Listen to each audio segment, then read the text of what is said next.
Good Morning Business. French Tech. 6h46, et ce matin, une French Tech qui travaille avec le FBI. C'est toujours chic de travailler avec le FBI et c'est pour ça que vous êtes là, Samuel Hassine, président et cofondateur de Filigrane. Vous êtes un spécialiste de la cybersécurité. Qu'est-ce que le FBI est venu chercher comme brique technologique chez vous, chez nous, en France, qu'il n'avait pas aux États-Unis ?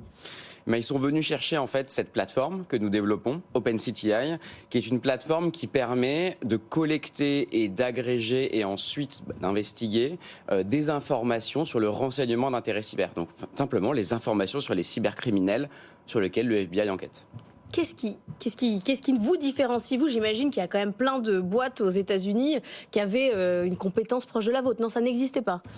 Alors en fait, ça n'existait pas exactement dans la forme dans laquelle on le fait. C'est-à-dire que nous, notre plateforme, elle permet en fait d'agréger et d'organiser des informations qui sont à la fois techniques, donc finalement des preuves, des évidences, des adresses IP, des noms de domaine, enfin ce qu'on trouve un peu dans la sphère numérique, mais aussi des informations non techniques sur les victimes, les secteurs ciblés, les organisations.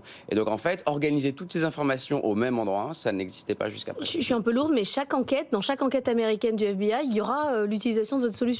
Alors l'objectif, c'est exactement ça. C'est qu'eux ont un système finalement pour leurs investigations en interne qu'ils ont développé chez eux. Donc chaque cas, chaque enquête a son case, son numéro, ses évidences, etc. Et donc ce système-là est connecté à cette plateforme-là. Et donc en fait, on a le pendant. Et donc chaque enquête, chaque dossier dans OpenCTI donne lieu à un dossier dans lequel vous avez les évidences, les noms des victimes, etc. Et qui leur permet aussi de corréler et d'avancer sur ces enquêtes. Anthony. Comment ça se passe concrètement quand on travaille avec le FBI ? Est-ce que déjà c'est eux qui viennent vous voir ? Vous avez un coup de fil un jour ? Bonjour, c'est le FBI. C'est un canular, vous raccrochez. Non, comment ça se passe ? C'est à peu près ça. C'est à peu près ça ? C'est à peu près ça. Alors ça se fait de manière beaucoup plus formelle, etc. Mais c'est un peu le cas. C'est-à-dire que on est vraiment dans un cadre de partenariat assez avancé. C'est-à-dire qu'ils contribuent aussi. Nous, on développe un logiciel open source. On l'a dit en off juste avant. Ils contribuent au développement de ce logiciel pour leurs propres besoins aussi. Donc ils ont mis des ressources aussi. Et donc effectivement, un jour, ils nous disaient OK, on a trouvé, on cherche une solution comme ça depuis longtemps.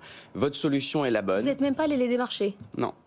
C'est classe, c'est encore plus classe. Si c'est eux qui viennent vous chercher, c'est incroyable. C'est pas mal. Pendant ce temps-là, vous avez levé 15 millions de dollars auprès du prestigieux fonds Accel.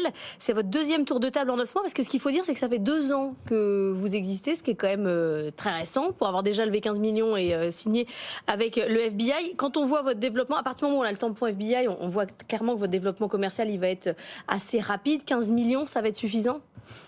Oui, je pense. Non, en fait, ce qu'il faut comprendre, c'est que, alors déjà, effectivement, on a 18 mois d'existence, vous l'avez rappelé. On est plus d'une quarantaine aujourd'hui d'employés. On a l'objectif de terminer l'année aux alentours de 70.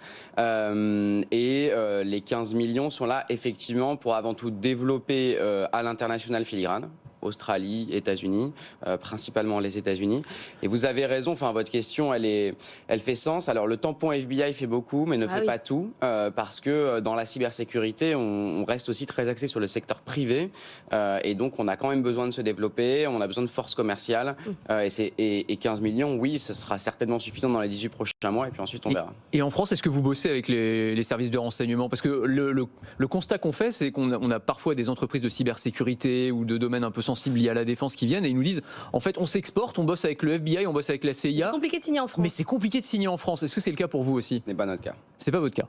Non. Mais vous n'avez pas le droit de nous le dire. Je ne vais pas vous donner de détails, mais effectivement, on travaille avec le ministère de l'Intérieur, on travaille avec le ministère des Armées, c'est plutôt de notoriété publique, donc il n'y a pas de secret là-dedans, mais effectivement, ce n'est pas notre cas, et même, je dirais, au niveau européen, on travaille beaucoup avec les institutions européennes. Donc, côté secteur public, on ne se plaint pas, entre guillemets, de la commande publique nationale ou européenne.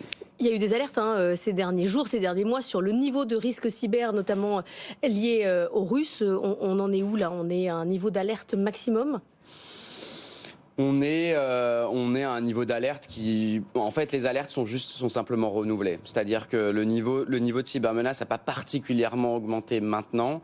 C'est simplement que quand il y a eu le conflit en Ukraine, on pensait véritablement qu'il allait y avoir une explosion de ces cyberattaques.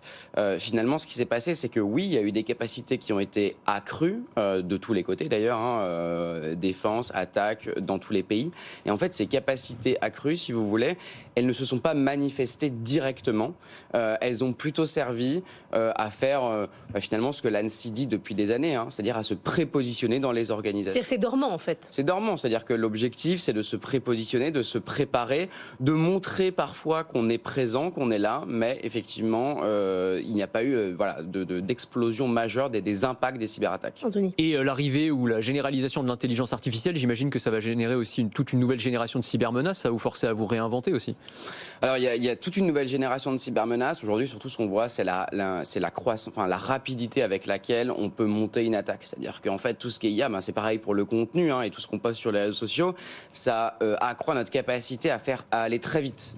Et finalement, développer un email de phishing, comme on appelle, de hameçonnage, etc. Tout ça en fait est facilité par l'IA générative. Il n'y a plus de fautes d'orthographe. C'est beaucoup plus rapide, c'est beaucoup plus ciblé.